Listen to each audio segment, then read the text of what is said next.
Assalamualaikum warahmatullahi wabarakatuh. Bapak Ibu guru hebat di seluruh Indonesia, apa kabar semuanya? Semoga Bapak Ibu dalam keadaan sehat dan tetap bersemangat. Perkenalkan, nama saya Rahma Fitri. Saat ini saya menjadi guru di Sekolah Dasar SDN 40 Bekalis. Selain itu juga saya mendapat tugas sebagai PLT Kepala Satuan Pendidikan di SD Negeri 39 Bekalis. Bagi Bapak Ibu guru hebat yang baru pertama sekali mengunjungi channel saya, jangan lupa subscribe dan like ya.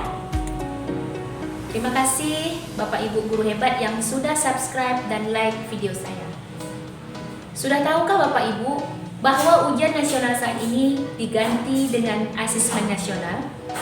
Ya, memang ujian nasional sudah lama sekali dilaksanakan dan tentu menuai pro dan kontra terhadap pelaksanaan ujian nasional.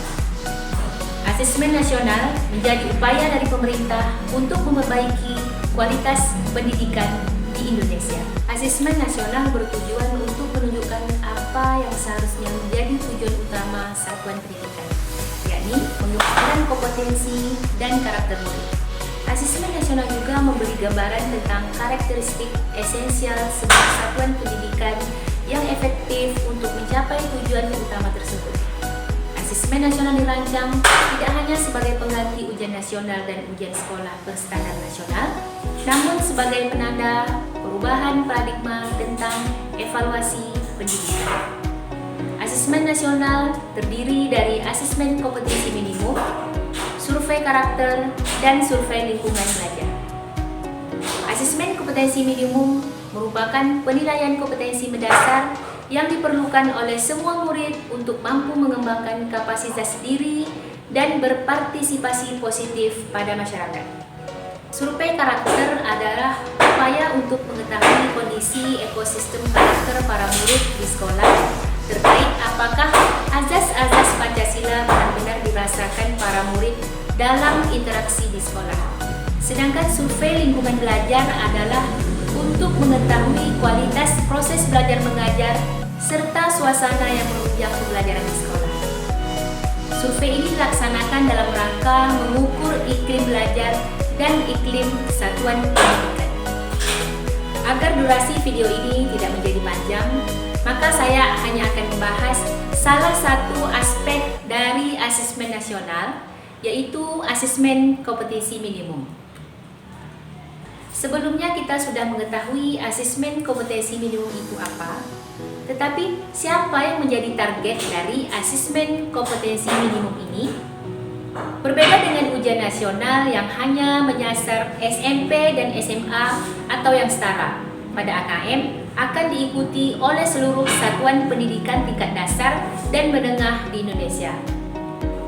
Pada tiap satuan pendidikan, asesmen nasional akan diikuti oleh sebagian peserta didik di kelas 5, 8, dan 11 yang dipilih secara acak oleh Kemendikbud.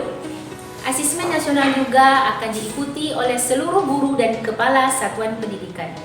Informasi dari peserta didik, guru, dan kepala satuan pendidikan diharapkan memberi informasi yang lengkap tentang kualitas proses dan hasil belajar dari setiap satuan pendidikan.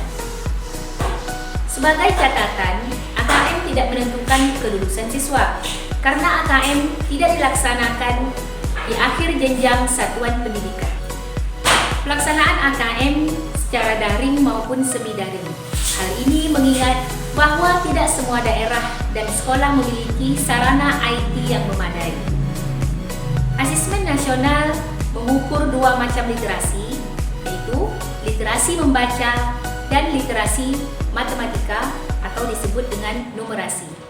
Keduanya dipilih karena merupakan kemampuan atau kompetensi yang mendasar dan diperlukan oleh semua murid terlepas dari profesi dan cita-citanya di masa depan.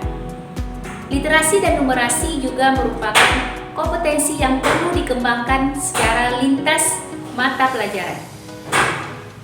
Asesmen literasi membaca dan numerasi pada AKM dapat ditinjau dari 3 komponen atau aspek, yaitu konten, proses kognitif, serta konten.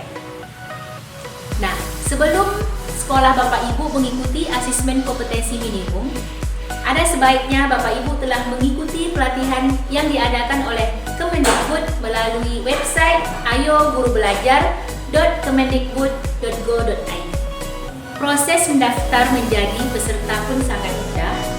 Bapak Ibu hanya perlu login menggunakan akun SIM PKB yang sudah Bapak Ibu miliki. Setelah itu, cari di halaman beranda berupa seri asesmen kompetensi minimum. Pastikan Bapak Ibu guru mengikuti pelatihan tersebut dengan sungguh-sungguh agar apa yang diharapkan dari pelaksanaan asesmen kompetensi minimum ini dapat terwujud. Bagi Bapak Ibu guru yang telah selesai mengikuti pelatihan tersebut, maka Bapak Ibu guru berhak mendapat sertifikat yang menjadi tanda bahwa Bapak Ibu telah mengikuti pelatihan seri asesmen kompetensi minimum. Baiklah Bapak Ibu guru sekalian, itulah penjelasan singkat mengenai asesmen kompetensi minimum. Bersama-sama kita sukseskan pelaksanaan asesmen kompetensi minimum. Dan jangan lupa untuk selalu menerapkan 5M, mencuci tangan pakai sabun dan air mengalir, menjaga jarak, memakai masker, menghindari kerumunan, dan mengurangi mobilisasi dan interaksi. Sehat selalu Bapak Ibu guru hebat yang ada di seluruh Indonesia. Sekian dari saya. Wassalamualaikum warahmatullahi wabarakatuh.